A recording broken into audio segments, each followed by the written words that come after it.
মা কানা মুহাম্মাদুন আবা আহাদিম মির রিজালিকুম ওয়ালাকিন রাসূলুল্লাহি ওয়া খাতামান নাবিয়্যিন। যে মুহাম্মদুর রাসূলুল্লাহ যিনি খাতামুন নাবিয়্যিন হবেন, তিনি কোনো পুরুষের পিতা হবেন না। তিনি কি হবেন না? পুরুষের পিতা হবেন না। তা আপনারা আমাকে প্রশ্ন করতে পারেন, হুজুর আমার রসুলের তো পুত্র সন্তান ছিল, তার মানে আমার রসুলও তো পুরুষের পিতা হয়েছেন, আমার রসুলও তো পুরুষের পিতা হয়েছেন। তার প্রতি উত্তরে আপনাদেরকে আমি বলতে চাই, প্রত্যেকটা মানুষের কাল হলো 4 কাল। এক হলো শিশুকাল, আরেক হলো কিশোরকাল, আরেক হলো যৌবনকাল, আরেক হলো বৃদ্ধকাল।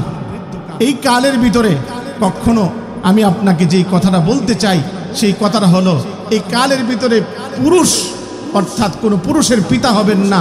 পুরুষকাল কোনটাকে বলা হয়?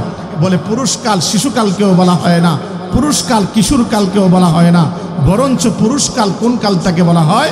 পুরুষকাল বলা হয় যে আপনার যৌবনকালকে, এমনিভাবে বৃদ্ধকালকে পুরুষকাল বলা হয়।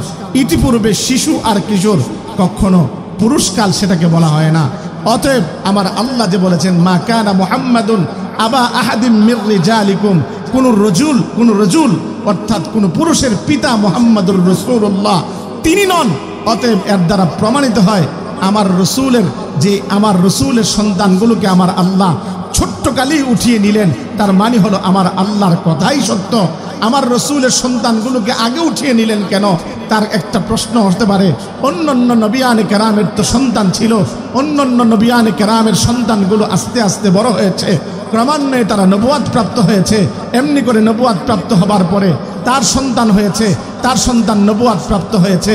যেমন হযরত ইব্রাহিম আলাইহিস সালাম, আপনারা জানেন তিনার সন্তান ইসহাক আলাইহিস সালাম, ক্রমান্বয়ে তিনার সন্তান ইয়াকুব আলাইহিস সালাম, ক্রমান্বয়ে তিনার সন্তান ইউসুফ আলাইহিস সালাম, দাদা নবী ক্রমান্বয়ে ইসহাক আলাইহিস সালাম, তিনার ইব্রাহিম আলাইহিস সালামের সন্তান তিনিও নবী, ইসহাক আলাইহিস সালামের সন্তান ইয়াকুব আলাইহিস সালাম তিনিও নবী, তিনার সন্তান ইউসুফ আলাইহিস সালাম তিনিও নবী। কাজী সমস্যাটা কোথায় ছিল? বলে এই জায়গায় সমস্যা। কারণ আমার আল্লাহ পাক যদি তার সন্তানদেরকে বড় করতেন, নবুয়াত যদি না দিতেন, তখন বলতো ইহুদি আর খ্রিস্টানেরা যে এই মুহাম্মদ, এই ইসলাম ধর্মের ভিতরে এটাই দেখলাম, মুহাম্মদ তার সন্তানদেরকে নবুয়াত আল্লাহ দেয় নাই, কাজী এই ধর্মকে আমার আল্লাহ পছন্দ করেন না। দ্বিতীয় নাম্বার, রসুল আপনার ইজ্জত, আপনার আজমত, এজন্য রসুলের জন্য ইজ্জত আজমত এভাবে প্রকাশ হলো। আমার বন্ধুরা, আমার ভাইয়েরা, কিভাবে প্রকাশ হলো? কারণ হলো আমার রসুলের ইজ্জত আজমত এভাবে প্রকাশ হলো। রসুল্লাহ তো তিনি বলেন আনা খাতামুন নবী, আমি হলাম শেষ নবী, আমার পরে আর কোনো নবী নাই। ও আমার ভাই, যদি রসুল্লাহর ওফাতের পরে যদি তার সন্তানরা বড় হতো, 40 বছর বয়সের হতো, তখন তো আমার আল্লাহ যদি তিনাকে নবুয়াত দিতেন, তাহলে আমার নবীর পরে সাব্যস্ত হলো নতুন কোন নবীর, অথচ আমার নবী শেষ নবী, এতে করে কোনো সন্দেহ নাই। চিৎকার মেরে জোরে কোন সুবহানাল্লাহ। এজন্য আমি যেই কথাটা আপনাদেরকে বলতে চাই যে আমার রসুলকে আমার আল্লাহ সন্তান দিয়েছেন ছোট্টকালে উঠিয়ে নেবার, এটাই হলো হিকমত।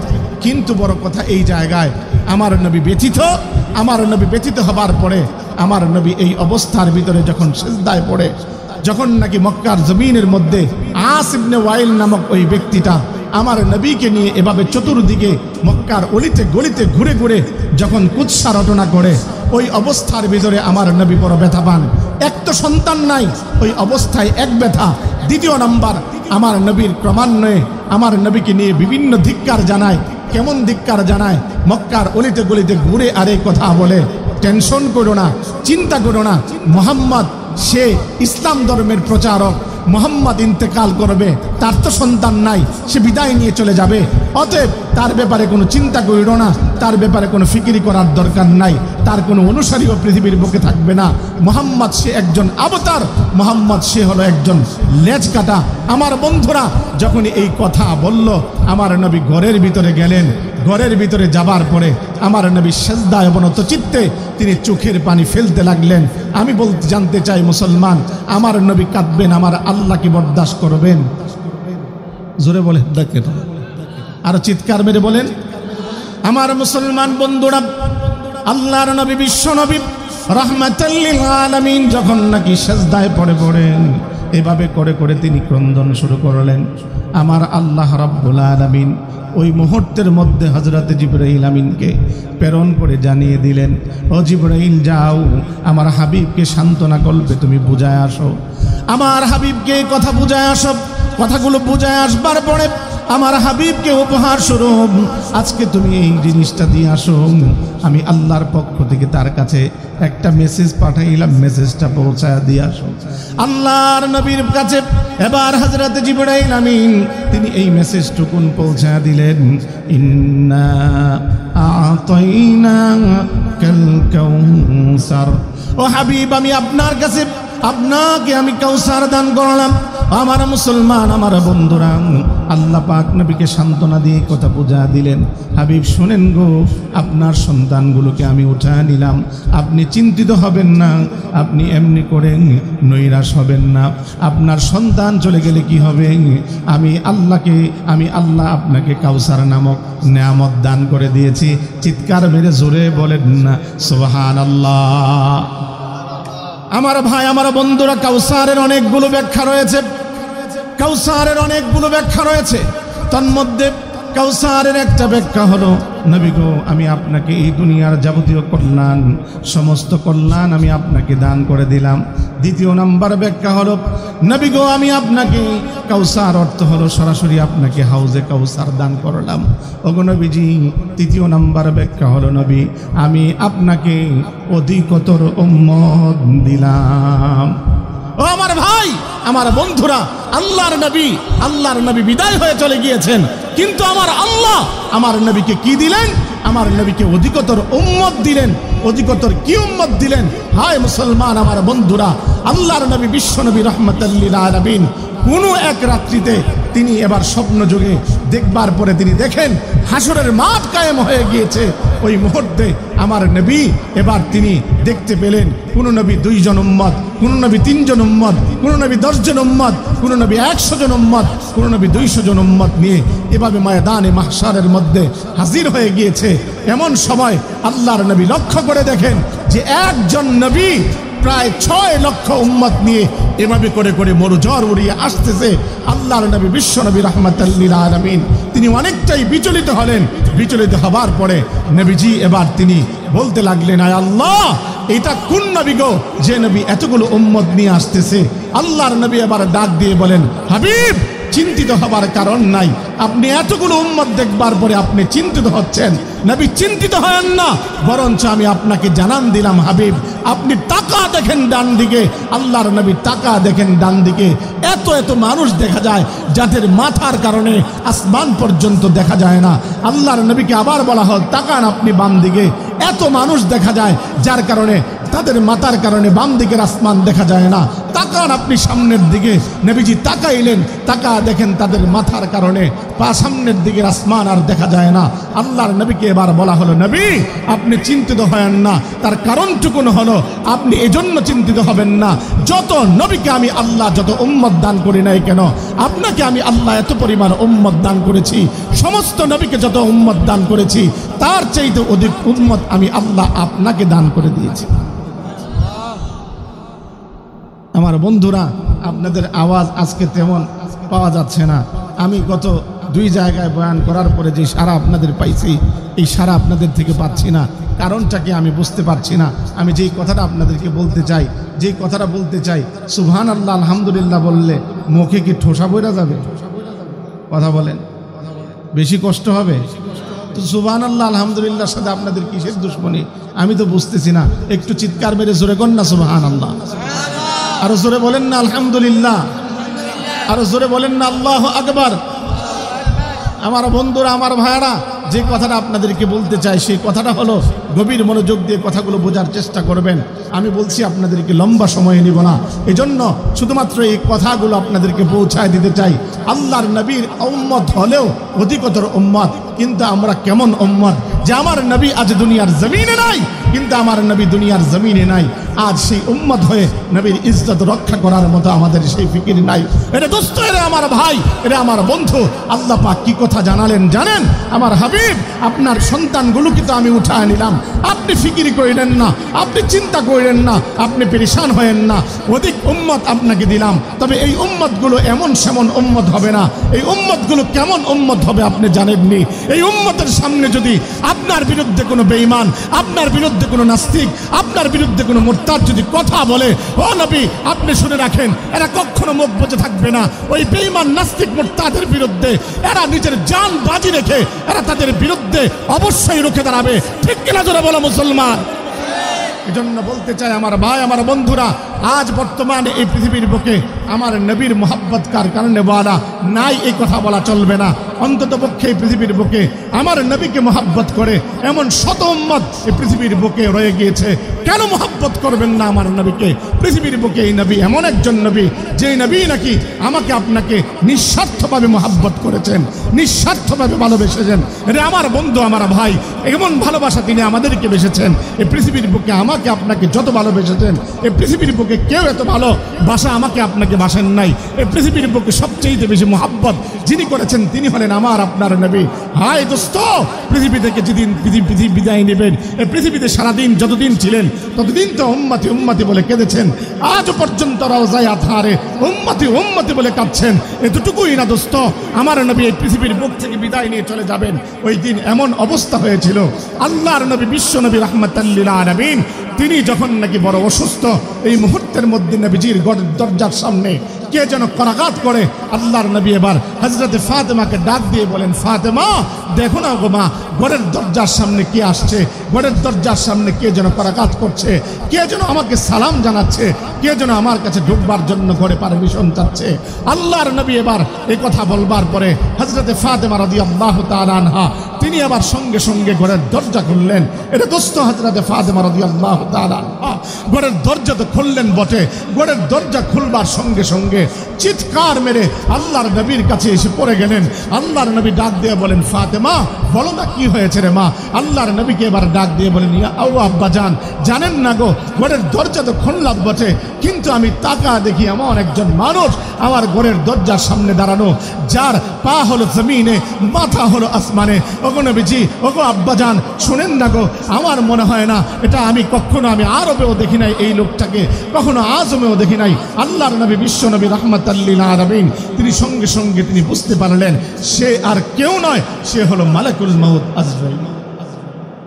এরা আমার ভাই, এরা আমার বন্ধু, দিলটাকে নরম করে আজ এই ঠান্ডার দিনে ঠান্ডা কথাগুলো বোঝার চেষ্টা করেন। আমার নবী ওই অবস্থার ভিতরে কেমন ভাবে আমাকে আপনাকে স্মরণ করেছেন।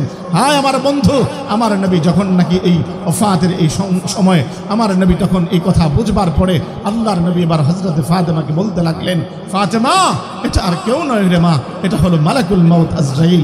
আল্লাহর নবীর এই কথা শুনবার পরে হযরতে ফাতেমা বলতে লাগলেন, আব্বাজান এই মালাকুল মউত আজরাইল কেনই বা আসলো আপনার কাছে? কি কারণে আসছে? আপনি অসুস্থ, আপনাকে নেবার জন্য বুঝে এসেছে।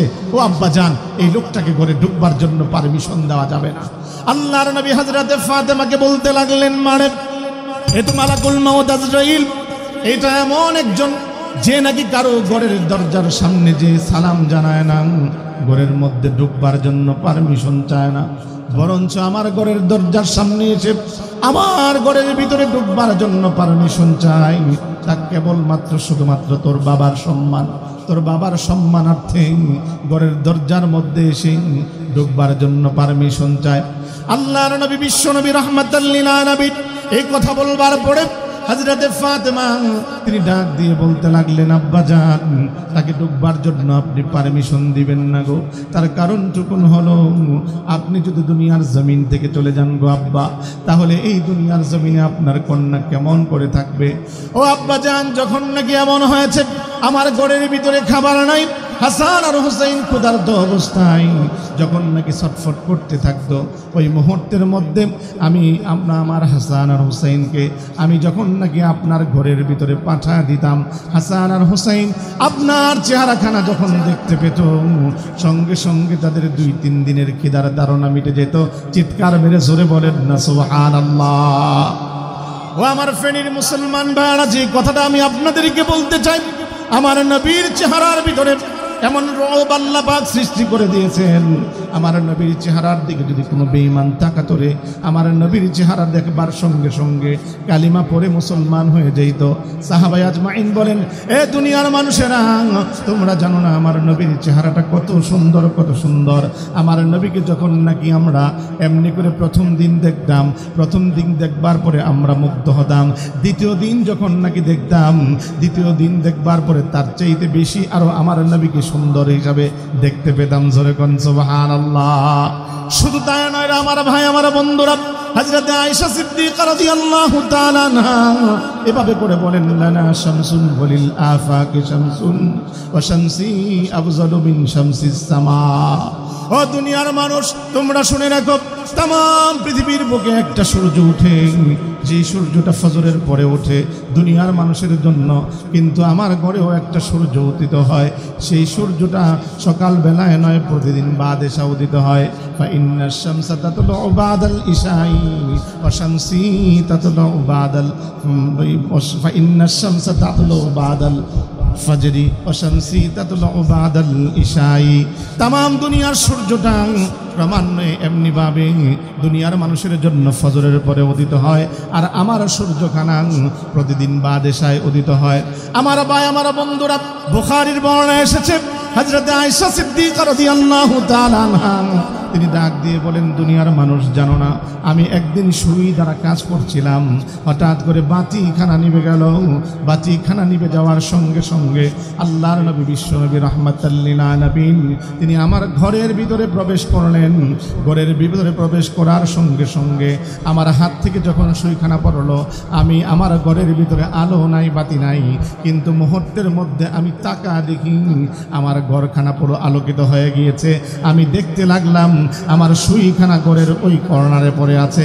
চিৎকার মেরে জোরে কন্যা সুবহানাল্লাহ।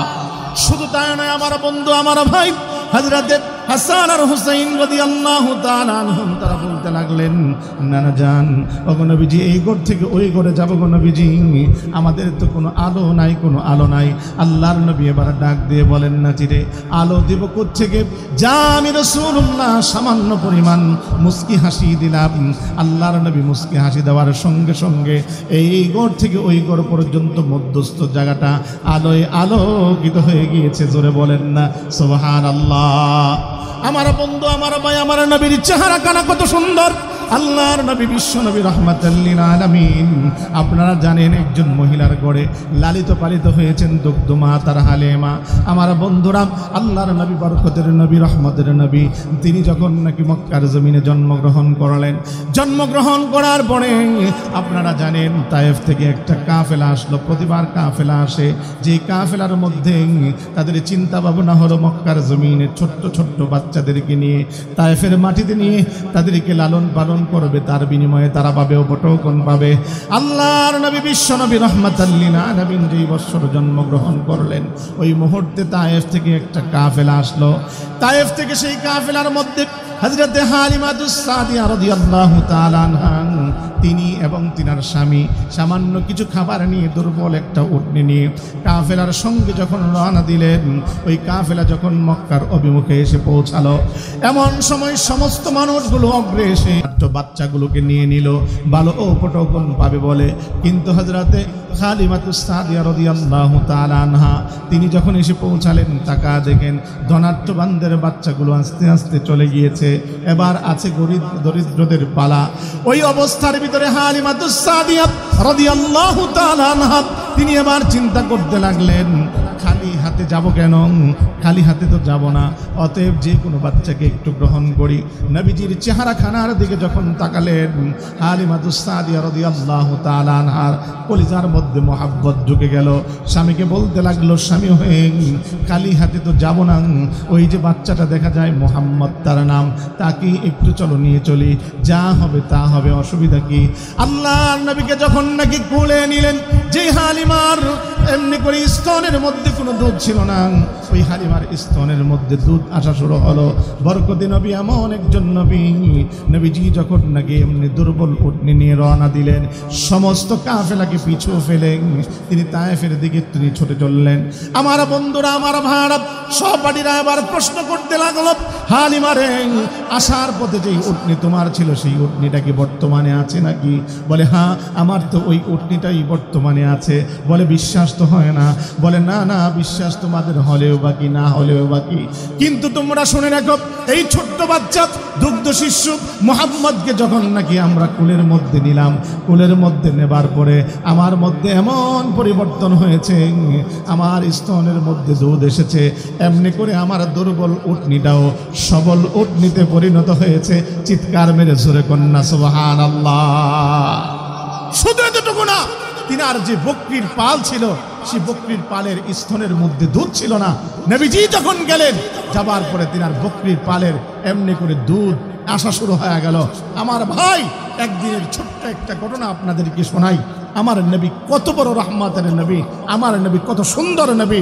হযরত তিনার একজন কন্যা ছিল, নাম তার সীমার। এই সীমার একদিন দেরি করে আসছে, দেরি করে বাড়িতে ফেরবার পরে বকরি পাল নিয়ে সে এবার এমনি করে বিভিন্ন ঘাটে হাটে যেত। এমতো অবস্থায় যখন দেরি করে আসছে, এমনি হালিমাতুস সাদিয়া রাদিয়াল্লাহু তাআলা আনহা তিনি বড় ডাঁটলেন আর বলতে লাগলেন, শোনো, তোমাকে আর সামনে যেতে দেওয়া হবে না, তোমাকে আর বকরির পাল চড়াতে হবে না, তুমি এবার তোমাকে সাবধান করে দিলাম। এই কথা যখন বলল, তিনি এবার রাগ করে বলেন, ঠিক আছে, আমিও যাব না। হযরত হালিমাতুস সাদিয়া রাদিয়াল্লাহু তাআলা আনহা তিনি এবার দেখলেন, চড়াবেটাকে, আমার এই মেয়ে যদি চড়াতে না নিয়ে যায়, তখন তিনি এবার তিনার দুর্বল সাইড তিনি তালাশ করে দেখলেন যে হালিমাতুস সাদিয়া রাদিয়াল্লাহু তাআলা আনহার কন্যা সীমার সবচেয়ে এই গড়ের ভিতরে মোহাম্মত যাকে গড়ে, সে হলো তার কুরাইশি ভাই মুহাম্মদ। জোরে কন্যা সুবহানাল্লাহ।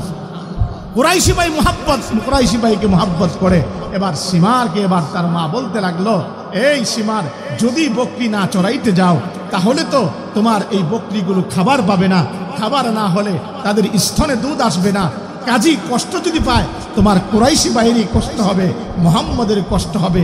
এবার তোমার ইচ্ছা, তুমি যাইলে যাও, না যাইলে না যাও, কারণ তুমি সন্ধ্যা গণায় আসো, বিপদ হতে পারে। এই মুহূর্তের মধ্যে হযরত হালিমাতুস সাদিয়া রাদিয়াল্লাহু তাআলা আনহার মেয়ে এবার বলতে লাগলো, মা, দেরি তো ইচ্ছে করে আসি নাই রে মা, ওদিন কেন দেরি করে আসছি তুমি জানো না রে মা? ও মা, আজীব এক ঘটনা ঘটে গেল, জানো না মা? আমি যখন নাকি আমার এই ছোট্ট কুরাইশি ভাইকে এমনি করে আমি নিয়ে যখন যাচ্ছিলাম, ওই মুহূর্তে কি ঘটনা ঘটলো জানো?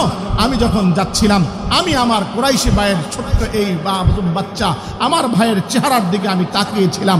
আমি এমনি করে যখন তাকাচ্ছিলাম, তাকিয়ে তাকিয়ে আমি যখন গেলাম আমার ময়দানে মাঠে যখন আমি পৌঁছালাম, ওই মুহূর্তের মধ্যে আমিও যে সেই জায়গার মধ্যে বসে তাকিয়ে রইলাম। হঠাৎ আমি কখন যেন আমি দেখতে পেলাম আমার সূর্যের আলো আস্তে করে চলে গেল, সন্ধ্যা ঘনিয়ে এসেছে।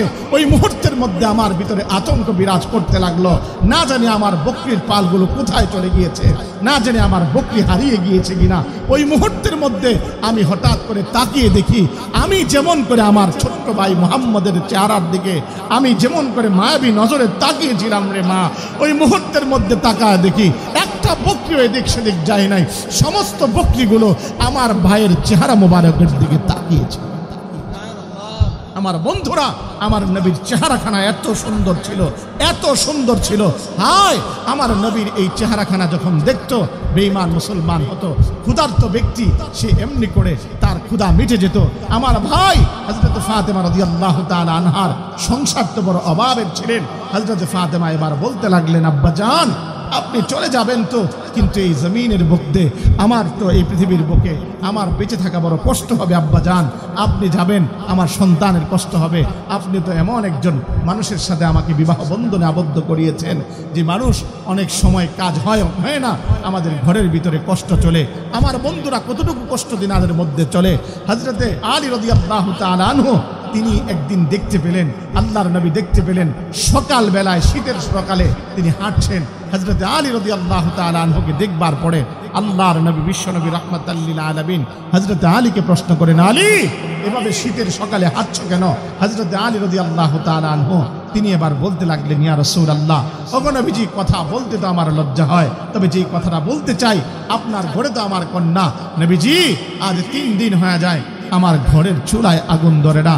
ও আমার ভাই, ও আমার বাপ, একটা কথাই বলি, আজ আপনার ঘরে কতদিন আপনি কষ্ট স্বীকার করেছেন, আজ আপনার ঘরে কতদিন আপনি কষ্টে দিন কাটিয়েছেন, কিন্তু আপনি দেখেন আমার নবীর ঘরে খাবার ছিল না, তিনার কন্যার ঘরে খাবার ছিল না। এই জন্যই তো পরকালে যখন নাকি এমনি করে দাঁড় করানো হবে, অনেককে এমনভাবে দাঁড় করা হবে, অনেকে এই ওজর দাঁড় করাবে, আল্লাহ অভাবের কারণে ইবাদত করতে পারি নাই, আল্লাহ সেদিন নবীকে দাঁড় করা দিয়ে বলবেন, অভাবের কারণে ইবাদত করতে পারো নাই তো, তাহলে আমার নবী কত অভাবী ছিল।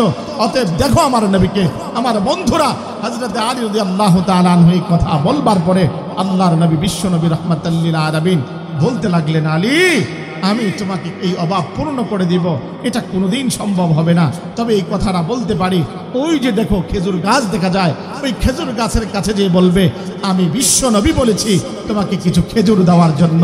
আল্লাহর নবী বিশ্ব নবী রাহমাতাল লিল আলামিনের এই কথা ইয়াকিন করে বিশ্বাস করে যখন নাকি হযরত আলী রাদিয়াল্লাহু তাআলা আনহু ওই খেজুর গাছের দিকে তাকালেন, তাকিয়ে এবার বলতে লাগলেন, খেজুর গাছ, আল্লাহর রাসূল বলেছেন আমাকে কিছু খেজুর দেওয়ার জন্য।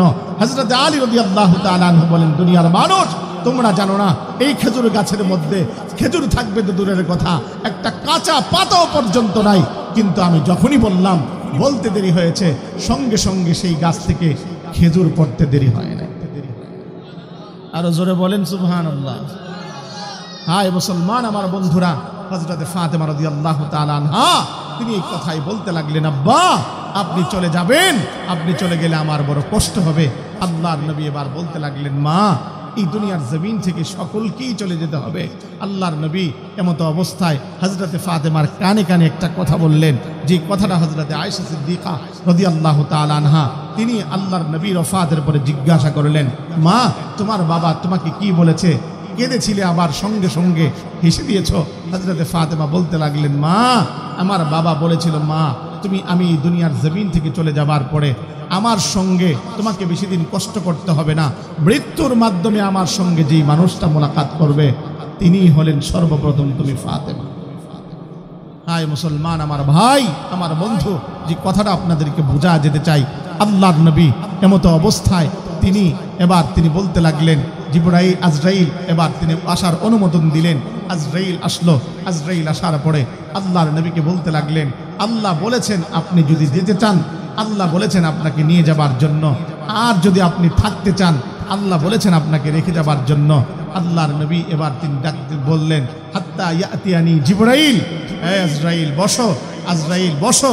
হযরত জিবরাইল আমিন আসার আগ পর্যন্ত আল্লাহর নবী কথা বলবার পরে হযরত জিবরাইল আমিন তিনি আসলেন। আসার পরে আল্লাহর নবী এবার প্রশ্ন করলেন, আজরাইল আল্লাহ পাক, জিবরাইল আমার ব্যাপারে আল্লাহ পাক কি বলেছেন? হযরত জিবরাইল আমিন তিনি এবার চোখের পানি ছেড়ে কথা বলতে লাগলেন, এই আয়াতে কারিমা তেলাওয়াত করলেন, ইন্নাকা মাইয়িতুন ওয়া ইন্নাহু মাইয়িতুন। নবী আপনিও মরণশীল, আপনার দুশমনরাও মরণশীল। আমার নবী যখন এই কথাখানা শুনলেন, শুনবার পরে সঙ্গে সঙ্গে তিনি ক্রন্দন শুরু করে দিলেন। এর দোস্ত এবার গভীর মনোযোগ দিয়ে কথাগুলো শোনার চেষ্টা করেন, দিলের কান লাগায় কথাগুলো বোঝার চেষ্টা করেন। আমার নবী যখন নাকি চোখের পানি ছাড়া শুরু করে দিলেন, হযরত জিবরাইল আমিন তিনি এবার বলতে লাগলেন, কাঁদেন কেন? কি জন্য কাঁদেন? এই দুনিয়ার জমিনে আপনার তো কোনো প্রকারের শান্তি নাই। আপনি তায়েফের প্রান্তরে গেলেন, রক্তাক্ত করা হয়েছে। উহুদের প্রান্তরে গেলেন, আপনার শাহাদাত, আপনার দন্দন মুবারককে শহীদ করে দেওয়া হয়েছে। তো শুধু এতটুকু না, আপনি ক্রমান্বয়ে বিভিন্ন জায়গায় ইসলামের প্রচারণার জন্য গিয়েছেন। কাফের বেঈমানেরা আপনাকে শুধুমাত্র কেবলমাত্র শাস্তি আর শাস্তি দিয়েছে। আপনি বাইতুল্লাহর সামনে গেলেন নামাজ আদায়ের জন্য, বেঈমানগুলো আপনার ঘাড়ের উপরে উটের নারী বলে চাপিয়ে দিয়েছে। ও নবী আপনার চিন্তা করার দরকার নাই, ওয়ালাল আখিরাতু খায়রুল লাকা মিনাল উলা। আপনাকে পরকালে অনেক নিয়ামত আমার আল্লাহ রেখে দিয়েছেন, আপনি চিন্তা করেন না, আপনি কাঁদেন না। আল্লাহর নবী বিশ্ব নবী রাহমাতাল লিল আলামিন তিনি যখন ক্রন্দন করেন, হযরত জিবরাইল আমিন তিনি এবার বলতে লাগলেন, ও নবী আপনি কাঁদেন কেন? আপনি কি ক্রন্দন করেন আপনার কন্যার জন্য? আল্লাহর আল্লাহর নবীকে এবার হযরত জিবরাইল আমিন বলতে লাগলেন, ক্রন্দন কইরেন না, কারণ আমার আল্লাহ জানিয়ে দিয়েছেন সে ফাতেমা হলে জান্নাতের সমস্ত রমণীদের সর্দারনি হবে, সাইয়্যিদাতু নিসাই আহলিল জান্নাহ, সমস্ত রমণীদের সর্দারনি হবে। আল্লাহর নবী তারপরেও কাঁদেন। আল্লাহর নবী যখন নাকি কাঁদেন, এমন সময় হযরত জিবরাইল আমিন এবার বলতে লাগলেন, বুঝতে পেরেছি কন্যার জন্য বুঝি কাঁদেন না, কাজেন বুঝি এবার আপনার নাতিদের জন্য বড় মায়া হয়। আপনি চিন্তা করেন না যে আপনার নাতিদের ব্যাপারে আমার আল্লাহ ঘোষণা দিয়েছেন, ওয়াল হাসান ওয়াল হুসাইন সাইয়্যিদা শাবাবি আহলিল জান্নাহ, ওই জান্নাতের মধ্যে আপনার দুই যে নাতি আছে, ওই দুই নাতি হাসান হুসাইন, তারা জান্নাতের যুবকদের সর্দার হবে। ও আমার ভাই, আমার বন্ধুরা, যখন নাকি এই কথা বলা হলো, আল্লাহর নবী তারপরেও কাঁদেন। যখন কাঁদেন, হযরত জিবরাইল আমিন এই অবস্থার ভিতরে বলতে লাগলেন, বুঝতে পেরেছি কাঁদেন কাদের জন্য, সারা জীবন যাদের জন্য কেঁদেছেন তাদের জন্যই বুঝি কাঁদেন। কাদের জন্য কাঁদেন? আপনি বুঝেছি আপনার উম্মতের জন্য বুঝি কাঁদেন। ও নবী, কাঁদতে তো হবে না, কাঁদবেন না। তার কারণটুকুন হলো, আপনি দুনিয়ার জমিন থেকে বিদায় নিয়ে চলে গেলে আপনার উম্মতের সমস্ত খবরাবর আল্লাহ রাব্বুল আলামিন হযরতে ফেরেশতাদের মাধ্যমে আপনার কান পর্যন্ত পৌঁছে দেবে। যায়েদ ইবনে আরকাম রাদিয়াল্লাহু তাআলা আনহু থেকে এই হাদিস কানা বর্ণিত, আল্লাহর নবীর রওজায়ে আতহারের পাশে এমন একজন ফেরেশতাকে দাঁড় করিয়ে দেওয়া হয়েছে, যেই ফেরেশতা तमाम পৃথিবীর বুকে যেই প্রান্ত থেকে তার একটা উম্মত একখানা দুরূদ পাঠ করবে, সঙ্গে সঙ্গে তার নাম, তার বাবার নাম বায়োটার সহকারে আল্লাহ ওই ফেরেশতার মাধ্যমে নবীজির সেই কান পর্যন্ত পৌঁছে দেবে। জোরে কোন সুবহানাল্লাহ। আমার বন্ধুরা, আমার ভাইয়ারা, যখনই জিবরাইল আমিন এই কথা বললেন, আল্লাহর নবী এবার বলতে লাগলেন, জিবরাইল শোনো, তুমি এই কথা বললে, আমি জানি এই কথা দুনিয়ার জমিনে কোনো বাবা যদি তার সন্তান জানে যে তার বাবা বিদেশের মাটিতে ভালোবাসে, সেই বাবার অন্তর ঠান্ডা হয়, সেই বাবার অন্তর শীতল হয়ে যায়। কিন্তু বড় ব্যথা হলো রে জিবরাইল, আমার আল্লাহ তো ঘোষণা দিয়েছেন, মা কানা আল্লাহু লিউআযিবাহুম ওয়া আনতা ফীহিম। ও হাবিব, যতদিন পর্যন্ত আপনি আপনার উম্মতের মাঝে থাকবেন, ততদিন পর্যন্ত আপনার উম্মত যত গুনাহ করুক না কেন, আমি আল্লাহ নগদে আযাব দিয়ে অতীতের উম্মতের মতো করে ধ্বংস করে দেব না। ও জিবরাইল, আমার তো বড় ভয় লাগে, না জানি আমার আল্লাহ আমার উম্মত বড় কোনো গুনাহ করে ফেললে, আমার উম্মতকে না জানি আমার আল্লাহ অতীতের উম্মতের মতো করে আমার উম্মতকে ধ্বংস করে দেয় কিনা, এই চিন্তায় আমি বড় পেরেশান।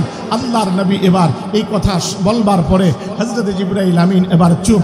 আমার আল্লাহ জিবরাইল আমিনকে জানান দিলেন, জিবরাইল আপনি জানা দেন, অতীতের উম্মতের কথা বলতে পারি না, তবে এই কথা আমার হাবিবকে জানা দেন, আমার হাবিবকে কান্না বন্ধ করতে বলেন, আমার হাবিবকে এই কথা জানা দেন। আনা কাফিলুম মিনহুম, আনা কাফিলুম মিনহুম, আনা কাফিলুম মিনহুম। আজ থেকে স্বয়ং আমি আল্লাহ এই উম্মতের জিম্মাদার হয়ে গেলাম। চিৎকার মেরে জোরে কোন সুবহানাল্লাহ।